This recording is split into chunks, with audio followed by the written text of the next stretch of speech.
Our next type of static equilibrium problem is, I call it the traffic light. Okay, so we got a traffic light here. It's 30 kilograms. It's being held up by two cords, and they are at two different angles. This one's at a 53-degree angle, that one's at a 37-degree angle. And they are supporting this traffic light, and we need the tension in each of the cords. So, one thing that you need to know is that each cord is providing half of the support. So what we could do is, this is the mass, this is the weight. We could divide this by 2,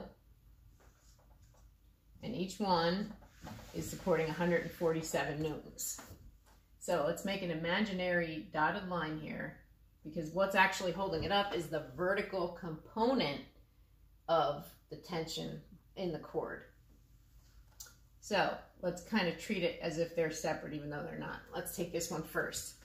The opposite side of that angle would be the sine. Sine of 53 is the force of tension. Well, let's just call that 147 newtons, because that's what it's holding up, over the hypotenuse, which is the tension. So how do we solve one like this? We're going to swap these two. Force of tension equals 147 over the sine of 53. 147 divided by, I'm using parentheses, sine of 53 is 184. The force of tension equals 184 newtons for this one. Over here, same thing, the sine would be the opposite. The sine of 37 degrees equals, this is 147 newtons.